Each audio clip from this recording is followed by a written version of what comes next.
from what I've heard so far, many people are saying, HH anapita kudala.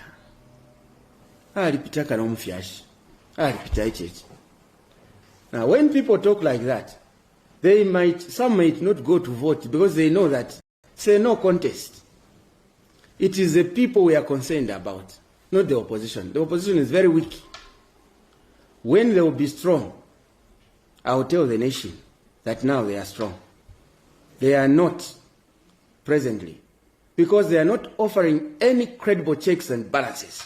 Zero. When they talk, whatever they say is based on lies.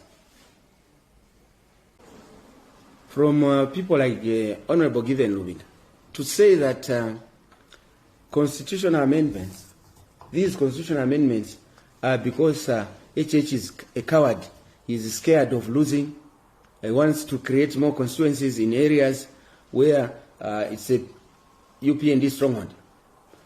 As we speak today, the whole country is a stronghold of UPND. There is nothing like this. Okay, which other party can claim to have a stronghold? Because out of the 100 by-elections that have been held in the last 3.5 years,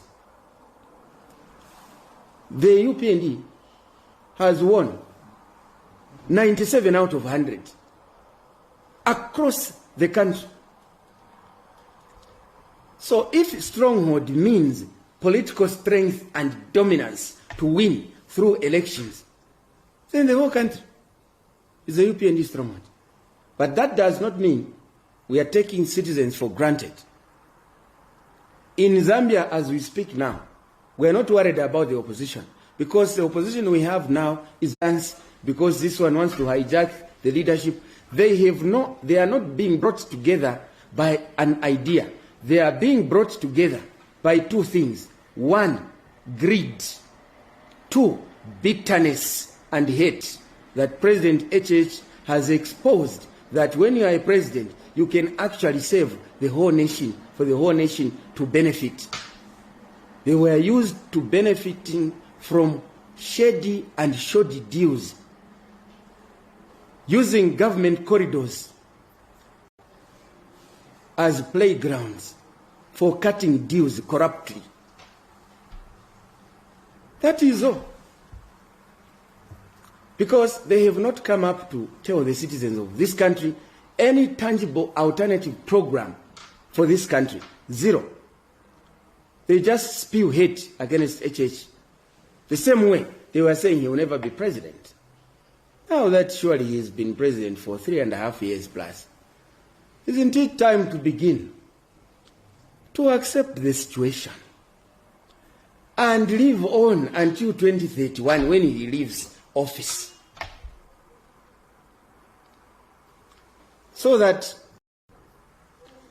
we live in harmony? Because there can only be one president.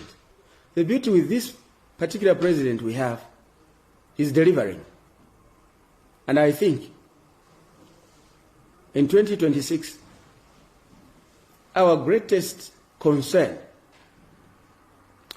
is the citizens turning out in large numbers.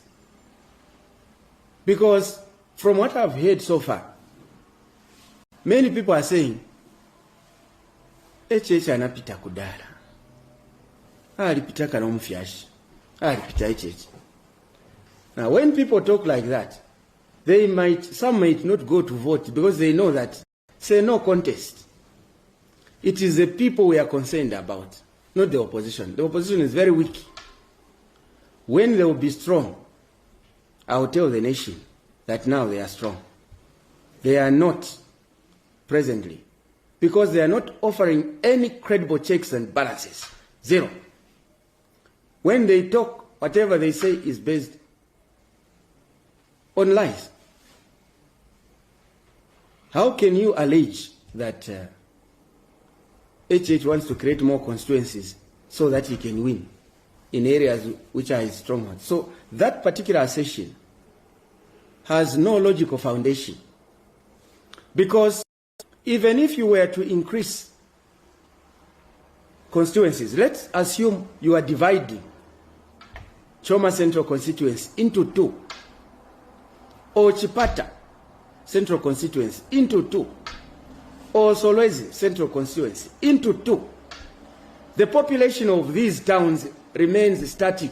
It will not change because the number of constituencies has been increased. Because it is the people that vote, it's not the constituencies that vote.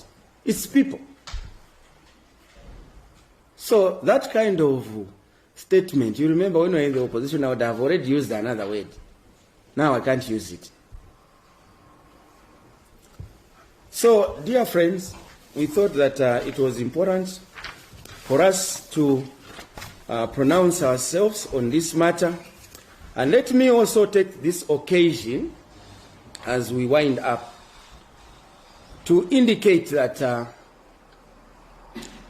the Patriotic Front top leadership, particularly the senior members of Parliament of the Patriotic Front, should accept to take and shoulder the blame for the arrest and subsequent conviction of Honorable Muniye Zulu and Honorable Maureen, I think Honorable Kafaya as well. These are senior MPs. And as Honorable Muniye Zulu was making those statements that have earned him a conviction, they were busy clapping for him.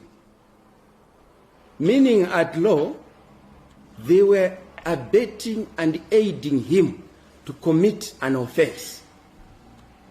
And I'm now wondering, as a policeman, myself, both as a lawyer and as a policeman, because I stumbled into this law, I'm wondering why police have not considered taking action on those two. They cannot cause two young people to lose their seats. And I told them, myself, this they know. I told them that you senior MPs of PF, you are going to get these young MPs in trouble with the law, because the things they are saying, you are there, you are clapping, instead of stopping them or asking them to withdraw publicly. How can you have a president to be your spokesperson? You sit and start clapping for them. They should take responsibility for the loss of those two seats by those two, young people. And speaking as a parliamentarian there for myself, this has hit me because I warned them that they needed to guide. My name is Joy and I'm a Pleasant View.